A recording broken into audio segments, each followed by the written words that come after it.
ഇന്നേ ഈ പച്ചമാങ്ങയായിട്ടാണ് കേട്ടോ വന്നിട്ടുള്ളത്. ഈ പച്ചമാങ്ങയായിട്ട് എന്താണ് ഉമ്മ ഉണ്ടാക്കണേ? മക്കളെ, നിങ്ങൾ സംഭാരം കുടിച്ചിട്ടുണ്ടോ? പച്ചമാങ്ങ സംഭാരം.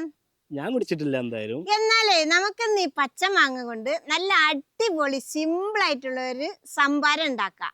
അതിനി എങ്ങനെ ഉണ്ടാക്കുക എന്ന് നമുക്ക് കാണാം. അപ്പൊ കാണാം.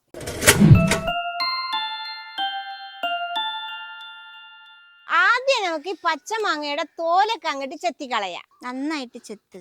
നന്നായിട്ട് ചെത്തണം. ചെറുതായിട്ട് മൂത്തരുണ്ട് കേട്ടോ. അത് സാരമില്ല, അതൊന്നും കുഴപ്പമില്ല. ശരിക്ക് പച്ചമാങ്ങയാ വേണ്ടത്. ഇത് നമുക്ക് ഇതല്ലേ കിട്ടിയത്. ഇപ്പൊ ഈ സീസൺ ഒന്ന് ചെറുതായിട്ടൊന്ന് ചേഞ്ച് ആയില്ല ഉമ്മ. നമ്മള് മാങ്ങ എടുക്കുമ്പോ പുളിയുള്ള മാങ്ങ വേണം എടുക്കാൻ കേട്ടോ. പുളിയുള്ള മാങ്ങയാണ് സംഭാരം ഉണ്ടാക്കാൻ ബെസ്റ്റ് ആയിരിക്കും. കുടിക്കാനും നല്ല ടേസ്റ്റ് ഉണ്ടാവും, എല്ലാം കാണാനും നല്ല ഭംഗി ഉണ്ടാവും. ഇതൊക്കെ ചെത്തിയെടുത്തിട്ടുണ്ട് കേട്ടോ. ഞാന് ഒറ്റ തോലില്ലാതെ ചെത്തിയെടുത്തിട്ടുണ്ട്. ഇനി നമുക്കിത് ചെറിയ ചെറിയ കഷ്ണങ്ങളാക്കി മുറിച്ചെടുക്കാം.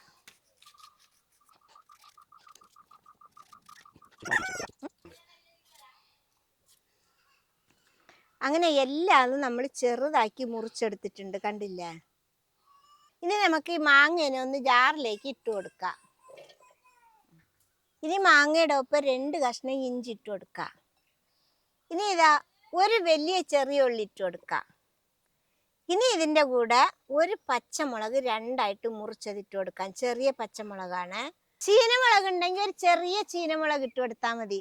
എരിവ് വല്ലാതെ കൂടിയാൽ കുടിക്കാൻ ഒരു രസം ഉണ്ടാവില്ല. നമുക്കിനി ഇതിന് പാകത്തിനുള്ള ഉപ്പ് കൂടി ഇട്ട് കൊടുക്കാം. ഉപ്പ് നോക്കി ഇട്ടാൽ മതി. ഇനി ഇതാ ഒരു തണ്ട് കരിവേപ്പിലയും കൂടി ഇട്ട് കൊടുക്കാം. ഇനി നല്ല തണുത്ത 2 കപ്പ് വെള്ളം കൂടി ഒഴിച്ചു കൊടുക്കാം. ഇതൊക്കെ പാടെ നന്നായിട്ടൊന്ന് അരച്ചു കൊണ്ടുവരാം. ഇത് കണ്ടില്ലേ മക്കളെ, നന്നായിട്ട് അരച്ചെടുത്തിട്ടുണ്ട്. മാങ്ങയുടെ തരി ലേശം മേലെ കിടക്കുന്നുണ്ട്. 1 മിനിറ്റ് ഇത് ഇവിടെ ഇങ്ങനെ ഇരുന്നോട്ടെ കേട്ടോ, ഒന്ന് ഊറി വന്നോട്ടെ. ഇനി നമുക്കൊരു പാത്രത്തിലേക്ക് ഇത് തരിച്ചെടുക്കാം. ഇളക്കാതെ മെല്ലെ തരിച്ചെടുക്കണം കേട്ടോ.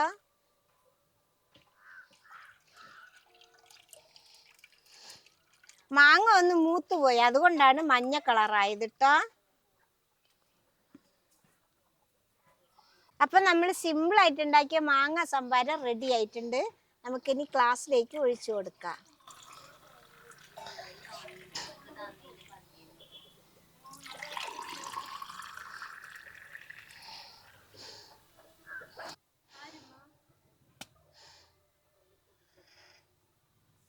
അപ്പൊ മക്കളെ, ഇത്രയേ ഉള്ളൂ മാങ്ങ സംഭാരം ഉണ്ടാക്കാന്. നമുക്കിതൊന്ന് ഇവനിക്ക് ടേസ്റ്റ് ചെയ്യാൻ കൊടുക്കാം. കുടിച്ചു നോക്ക്. ഞാൻ മാങ്ങ തൊലിച്ച് തന്നിട്ട് സഹായിച്ചിട്ടുണ്ട് കേട്ടോ. മാങ്ങ തോല് ചെത്തി തന്നത് അവനാണ്. അപ്പൊ അവൻ ടേസ്റ്റ് ചെയ്ത് നോക്കട്ടെ, എങ്ങനെയുണ്ട്. ആ സംഭാരത്തിന്റെ രുചിയുടെ കൂടെ ചെറിയൊരു മാങ്ങയുടെ രുചിയും കൂടി കേട്ടോ. അടിപൊളിയായിട്ടുണ്ട് ഉമ്മ. ഒരു വെറൈറ്റി സംഭാരം. ഇത് നമ്മൾ ഒഴിച്ച തണുപ്പ് പോരെങ്കിൽ കുറച്ച് ഐസിന്റെ കട്ട ഇട്ട് കുടിച്ചാല് നല്ല തണുപ്പിന്റെ കൂടെ ഇതിനേക്കാളും ഒന്നുകൂടി ടേസ്റ്റ് ഉണ്ടാവും കേട്ടോ. ഈ ചൂടുകാലത്ത് ഇങ്ങനത്തെ സാധനങ്ങളൊക്കെ അടിപൊളിയായിട്ട് വേണ്ടത്. അതെ, ചൂടെടുത്ത് പുറത്തുനിന്ന് നമ്മൾ ചൂട് കൊണ്ടുവരുമ്പോ ഇങ്ങനത്തെ സാധനങ്ങൾ നല്ല തണുപ്പിൽ കുടിച്ചാൽ നമ്മുടെ ശരീരത്തിന് നല്ലൊരു തണുപ്പുണ്ടാവും കേട്ടോ. അപ്പൊ എല്ലാരും ഇതേപോലെ ഒന്ന് ഉണ്ടാക്കി നോക്കണം. ഇഷ്ടപ്പെട്ടാൽ സബ്സ്ക്രൈബ് ചെയ്യുക, ലൈക്ക് ചെയ്യുക, കമന്റ് ചെയ്യുക, ഷെയർ ചെയ്യുക. മക്കളെ ഫോളോ ചെയ്യാനും കൂടി മറക്കരുതേ.